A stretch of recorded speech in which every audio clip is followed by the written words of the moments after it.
Hi everyone, ಹೇಗಿದ್ದೀರಾ ಎಲ್ಲರೂ? ನಾನು ರೋಹಿಣಿ ಕಿಚನ್ಸ್ ಆ್ಯಂಡ್ ವ್ಲಾಗ್ಸಿಂದ ಇವತ್ತು ಸಂಡೇ ಸ್ಪೆಷಲ್ ಆಗಿ ನಾನೊಂದು ಬಿರಿಯಾನಿ ಮಾಡಿ ತೋರಿಸ್ತಾ ಇದ್ದೀನಿ. ಸೂಪರಾದ ಒಂದು ತೆಂಗಿನಕಾಯಿ ಹಾಲು ಹಾಕಿ ಯಾವ ಥರ ಬಿರಿಯಾನಿ ಮಾಡೋದು ಅಂತ ತೋರಿಸ್ತೀನಿ. ಹೋಟೆಲ್ಗಿಂತಲೂ ತುಂಬ ರುಚಿಯಾದ ಒಂದು ಬಿರಿಯಾನಿ ಮಾಡಿ ತೋರಿಸ್ತಾ ಇದ್ದೀನಿ. ಬನ್ನಿ ಹಾಗಾದರೆ ಯಾವ ಥರ ಮಾಡೋದು ನೋಡೋಣ. ಇವಾಗ ನಾನೊಂದು ಬಾಣಲಿ ತಗೊತೀನಿ. ಇದಕ್ಕೊಂದು ಸ್ಪೂನಷ್ಟು ಆಯಿಲ್ ಹಾಕ್ಕೊಂಡಿದ್ದೀನಿ. ಹಾಗೆ ಇದಕ್ಕೊಂದು ಅರ್ಧ ಸ್ಪೂನಷ್ಟು ಅರಿಶಿನೂ ಹಾಕ್ಕೊಂಡಿದ್ದೀನಿ. 4 ಮೊಟ್ಟೆ ಬೇಯಿಸಿಟ್ಕೊಂಡಿದ್ದೆ, ಅದನ್ನು ನಾವು ಚೆನ್ನಾಗಿ ಫ್ರೈ ಮಾಡ್ಕೊಳ್ಳೋಣ.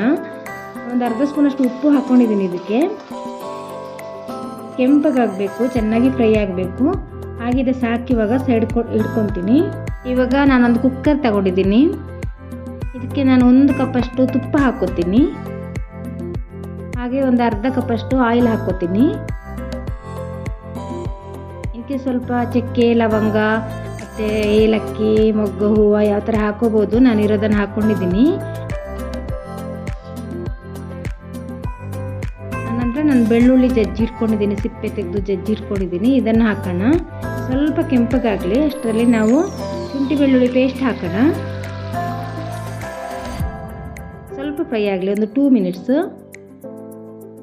ಆನಂತರ ನಾನೊಂದು 4 ಈರುಳ್ಳಿ ಕಟ್ ಮಾಡಿ ಇಟ್ಕೊಂಡಿದ್ದೀನಿ. ಹಾಗೆ ಒಂದು 4 ಹಸಿಮೆಣಸಿನ್ಕಾಯಿ ಮತ್ತು 1 ಇಂಚಷ್ಟು ಶುಂಠಿ, ಇದನ್ನೆಲ್ಲ ಇದಕ್ಕೆ ಹಾಕಿ ಚೆನ್ನಾಗಿ ಫ್ರೈ ಮಾಡೋಣ. ಸ್ವಲ್ಪ ಕೆಂಪಗಾಗಲಿ.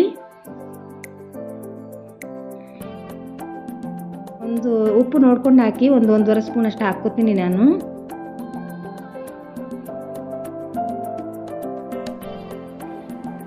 ಇವಾಗ ಚಿಕನ್ ನಾನು ಒಂದು 3/4 kg ಅಷ್ಟು ತಗೊಂಡಿದ್ದೀನಿ. ಚಿಕನ್ ಹಾಕೋಣ.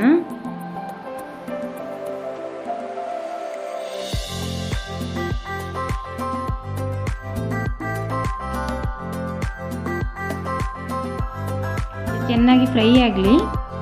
ಒಂದು 5-10 ನಿಮಿಷ ಇದು ಬೇಯಬೇಕು ಆಯಿಲಲ್ಲಿ. ಆಮೇಲೆ ನಾವು ಇದಕ್ಕೆ ಮಸಾಲೆ ಹಾಕೋಣ. ಇದು 1-1.5 ಸ್ಪೂನಷ್ಟು ಗರಂ ಮಸಾಲೆ, 1 ಸ್ಪೂನಷ್ಟು ಮೆಣಸಿನ ಪುಡಿ ಮತ್ತೊಂದು ಅರ್ಧ ಸ್ಪೂನಷ್ಟು ಅರಿಶಿನ ಪುಡಿ, ಹಾಗೆ ಒಂದು ಅರ್ಧ ಕಪ್ಪಷ್ಟು ನಾನು ಬಿರಿಯಾನಿ ಪೌಡ್ರ್ ತಗೊಂಡಿದ್ದೀನಿ. ಚೆನ್ನಾಗಿ ಫ್ರೈ ಮಾಡ್ಕೊಳ್ಳೋಣ ಇದನ್ನು.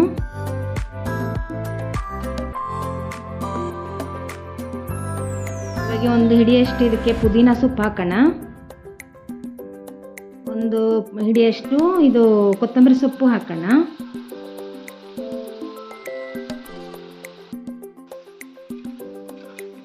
ಒಂದು 2 ನಿಮಿಷ ಹೀಗೆ ಫ್ರೈ ಮಾಡೋಣ.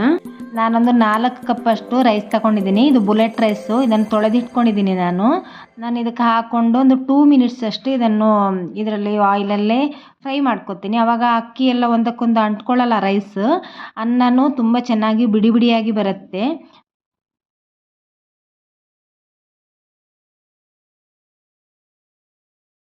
ನೋಡಿ, ಇದು ನಾನು 1 ತೆಂಗಿನಕಾಯಿ ಹಾಲು ತಗೊಂಡಿದ್ದೀನಿ. ಇದರಲ್ಲಿ ನನಗೆ 8 ಕಪ್ಪಷ್ಟು ನಾನು ಹಾಲು ತಗೊಂಡಿದ್ದೀನಿ. ಒಂದು 2-3 ಸಾರಿ ರುಬ್ಕೊಂಡು ಚೆನ್ನಾಗಿ ಹಾಲು ಇದ್ರಲ್ಲಿ ತಗೊಂಡು ಹಾಕ್ಕೊಂಡಿದ್ದೀನಿ. ನೋಡಿ ಎಷ್ಟು ಚೆನ್ನಾಗಿ ಬರುತ್ತೆ, ಎಷ್ಟು ಟೇಸ್ಟಿಯಾಗಿ ಬರುತ್ತೆ ಬಿರಿಯಾನಿಗೆ.